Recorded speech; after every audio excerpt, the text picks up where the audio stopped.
Hello student, good evening to all. तुम सबको पता होगा कि हम अपने चारों तरफ जितने भी सब्सटेंसेस देखते हैं वो दो तरह के होते हैं, on the basis of if they are sustaining life और दे आर नॉन लिविंग। तो इसी के बेसिस पे हम दो तरह के सब्सटेंसेस देखते हैं, एक होते हैं लिविंग और एक होते हैं नॉन लिविंग। और लिविंग ऑर्गेनिज्म को हम कैसे आइडेंटिफाई करते हैं? They possess certain characteristics. तो लिविंग ऑर्गेनिज्म क्या क्या कैरेक्टरिस्टिक्स शो करते हैं, हम उन्हीं को शॉर्ट टर्म में क्या कहते हैं? Life processes.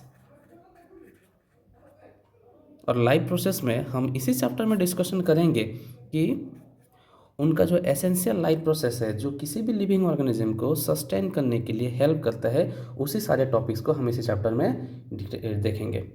क्योंकि ये एक रिवीजन वीडियो है, यहाँ पे हम सबसे पहले देखेंगे important topics,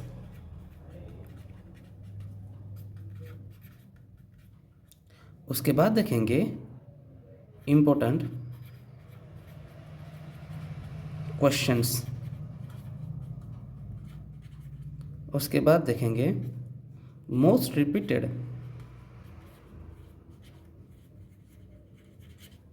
and most probable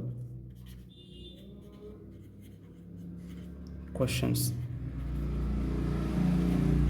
from each topic. जितने भी टॉपिक हैं लाइफ प्रोसेस में, हम सभी के बारे में इंपॉर्टेंट टॉपिक्स देखेंगे, उनके सब टॉपिक्स देखेंगे, इंपॉर्टेंट क्वेश्चन क्या क्या है देखेंगे।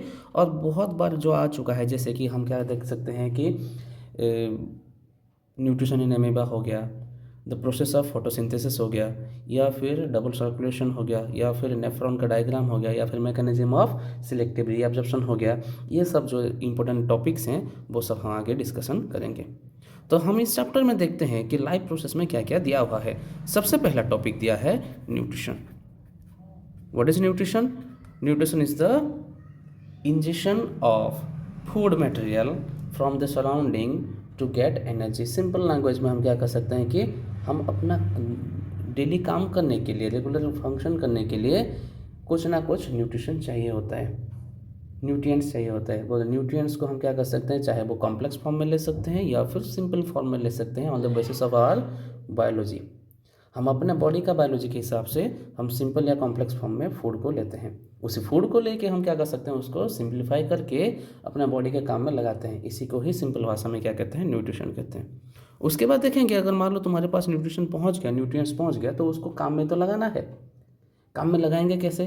क्या हमेशा हमारा बॉडी न्यूट्रिएंट्स सारे को यूज़ कर देता है या फिर उसको स्टोर करके रखता है? अगर स्टोर करके रखता है तो उसको किस तरह से इस्तेमाल करता है?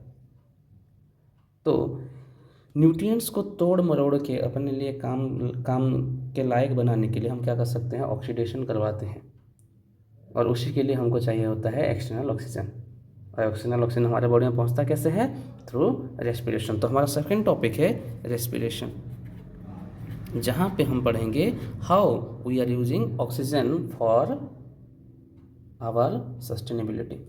उसके बाद देखेंगे transportation. It is a very important topic. कैसे? विदाउट ट्रांसपोर्टेशन हम कोई भी न्यूट्रिएंट्स लेते हैं या फिर कभी भी रेस्पिरेशन करते हैं तो सारे मॉलिक्यूल्स हमारे बॉडी के सारे तरफ पहुंच नहीं सकते, चाहे वो ऑस्मोसिस हो, चाहे वो डिफ्यूजन हो, चाहे वो कैरिंग थ्रू ब्लड हो। सभी चीज़ों के लिए हमें चाहिए ट्रांसपोर्टेशन। तो how our body is transporting different molecules from one part of the body to another part of the body, उसके लिए हम ट्रांसपोर्टेशन पढ़ना ज़रूरी है।